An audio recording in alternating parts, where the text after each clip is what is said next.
gonna be doing a Bob Ross moment, if you know what I mean. I've recreated Bob Ross before. Ignore my spill. I spilled.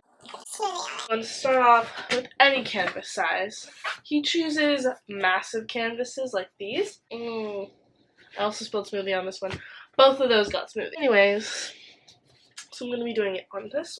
Oh, it's got smoothie. And you're gonna need a couple brushes, but we'll be going through that when we're doing it. And what you want is to create a white base, because basically he likes to blend the background. This is how you blend, because a lot of people think you have to go like straight or down. You actually want to use as much of the paint, so you go in like a diagonal. Alright.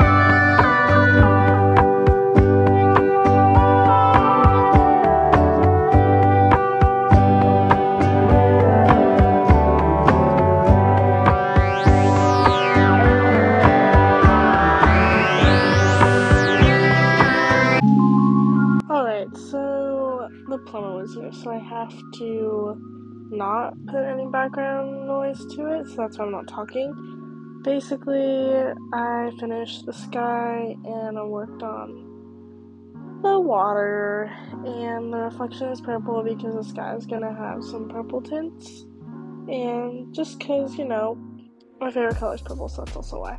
But anyways, doing those strokes back and forth make the water look more blended and together, so that's why I did that. And I made sure the water line at the top was precise to the sky so that it wouldn't blend in with the sky. There's me adding more white and blue to the middle so that there's more contrast. You can always go darker with paintings. That's why I'm starting off with like lighter tones. Clouds. I don't want too many clouds because I feel like clouds are something you can layer also after. What he likes to do is have the brush that I used on this painting already to use with the clouds so that it kind of blends in easier. So I'm going to put the white on my palette. I used to do Bob Ross paintings without a big flat brush like this, and then when I got it, it literally was so game changer because it's easier to splat. These are going to kind of overlook the clouds at the end. I'm honestly not the best at clouds. Clouds are my one fault. Mountains are my fault.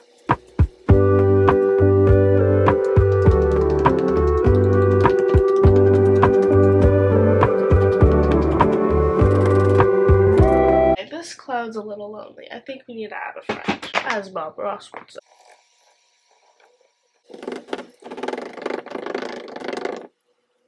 Mountains itself are pretty easy. You just need one of these bad boys. Getting one of these and then blending. Blending's really important, but not too much blending. Okay, I'll just do it. I'll just show you.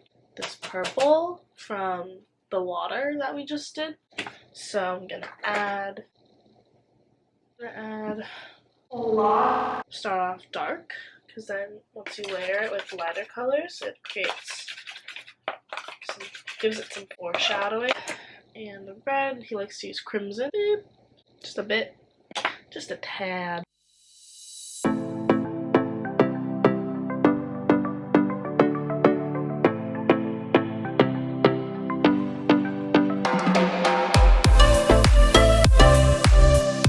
Did you know Bob Ross was a sergeant in the military? I don't see Bob Ross yelling at people. It's like a chocolate lava cake. Honestly, in the end, we don't want the mountains to stick out, so I'm gonna have to blend them all together. Now we need to do shadows. And back with the little guy that has the ink, and we actually push down.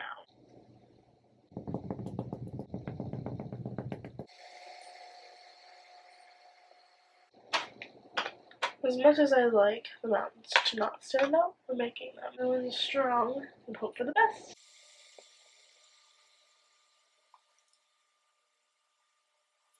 We're gonna put a little less snow on this guy. Oh, finally, mountains are complete. Next are the islands. Do the islands on the waterline at the top of the waterline that meets the sky on this side too. We don't want them touching. They're lovers and they're separated by the sea. I don't know what I'm saying. I glab it up. Just glab it up. Brush. But any fan brush works. So. But yeah. Bob Ross brushes are pretty nice. Not gonna lie. So. Before we do that. Scalpel. And I like calling it a scalpel. I don't know if it's actually a scalpel. I'm just gonna blend it in. Scoop it up. I like to make the big trees first, just to get them out of the way. Now we're gonna get Bob Ross brush. I did a little damage right here, but happy paintings is happy mistakes. Still working on the trees, but oh, the battery.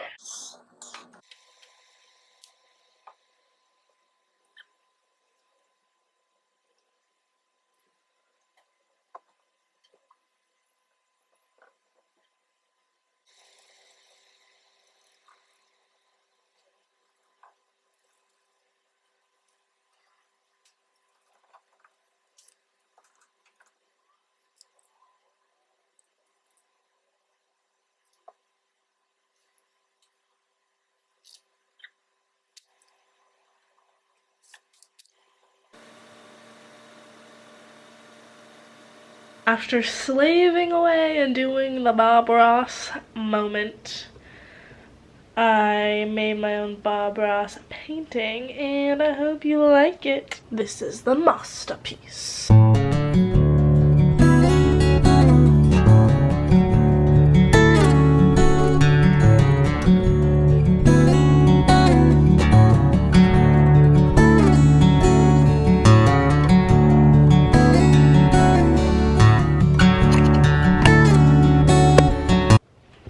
Hope you guys enjoyed. Like and subscribe.